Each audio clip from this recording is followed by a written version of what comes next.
Here's the Sears air compressor with Briggs and Stratton engine. And I've got the camera on a tripod now, so hopefully this will work to help me show you the repair process of the problem I was having. I was almost worried I'd have to end up buying a new air compressor because of this, but I did some research and I figured out how to solve the problem. The problem with it was that after you pull the starter rope, it would start squealing. You just hear this awful squeal from the area around this starter mechanism. And at first I thought it was the actual starter thing in here itself. So I had this other mechanism. Actually, this is the one, this beige one is the one I'd been operating with for a while. The black one's the one that really came with it, and the carburetor and all the fuel supply stuff I just salvaged off of another engine because that whole mechanism worked better. So I thought I'd put this, or maybe this copper colored starter unit on there. But in any case, I went ahead and went back to the original black starter shroud and found out that that was not where the problem was. So I continued to do research on the internet and found out about the starter clutch. And let me start by disassembling the starter and the shroud from the engine. We'll take a 7/16 inch bolt up here. And then there's another bolt down here which I just got on finger tight. And there's actually a third bolt back over here, but I didn't put it back on yet. I wanted to leave that off so I could show you in the video what I did for the repair. You'll notice that I got this tipped at a bit of an angle, and that's so the ball bearings don't all just go cascading out of there, because that's what happened when I first took it apart. So now we're going to remove this part. You can see how this all comes off like that.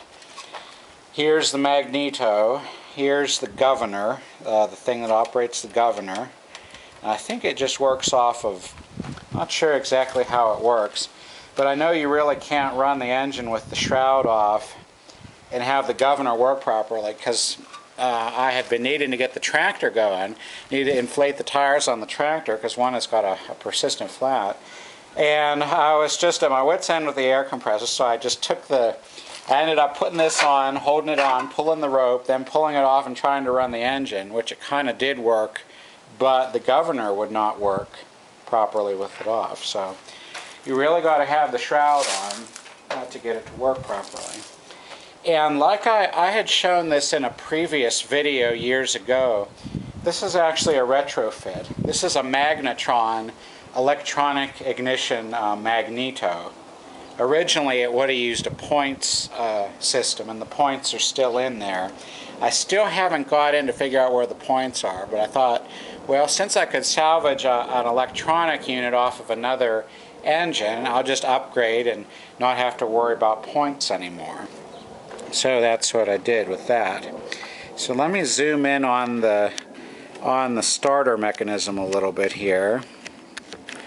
And you'll notice that there is a grate on here, and there are two bolts that hold it on to the starter clutch. The bolts are held on with 1/4 inch, or the grate is held on with 2 1/4 inch bolts. So we'll take the bolts off here. 1/4 inch nut driver, that is. So now I've got the grate off, and right here is the starter clutch, and that's what allows the starter rope mechanism to disengage from the crankshaft of the engine when it starts up.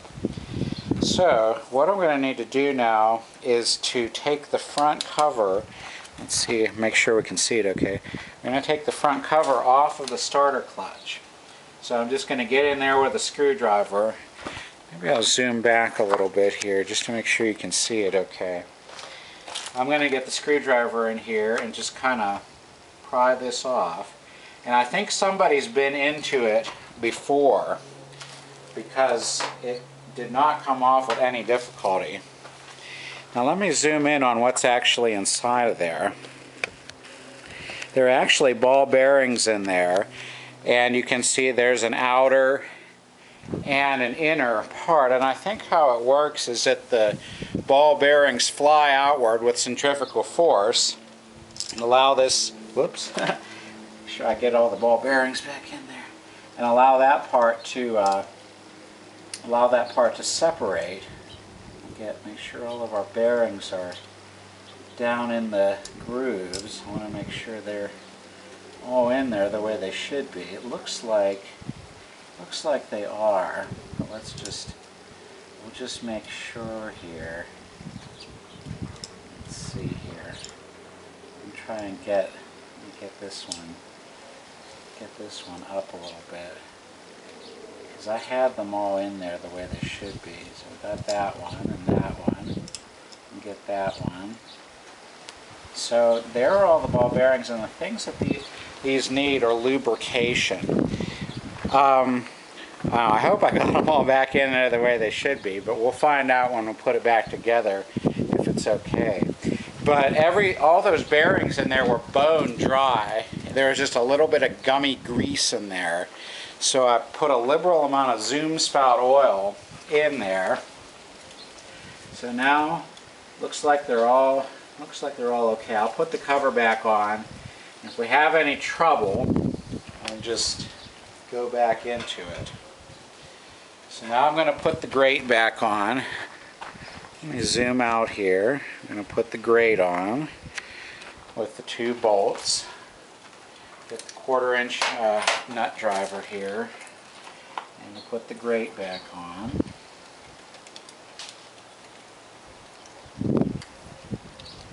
And this grate helps keep the top part of the starter clutch on, as well as it kind of provides some protection for the fan blades that cool the engine.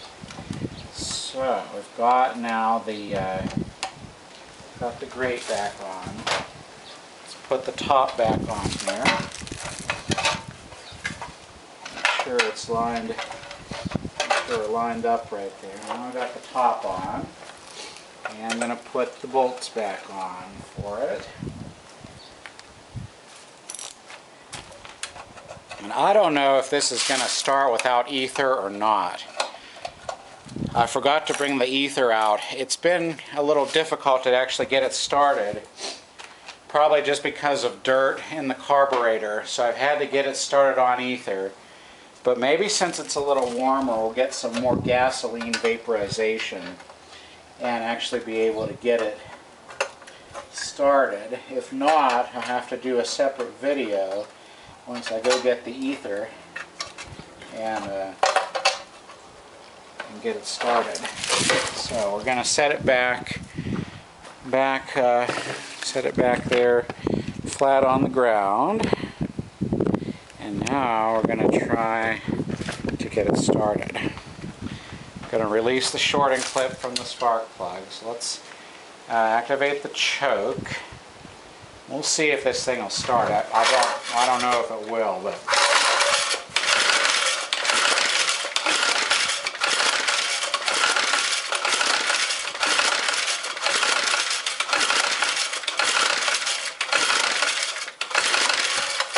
okay, I smell varnishy gas.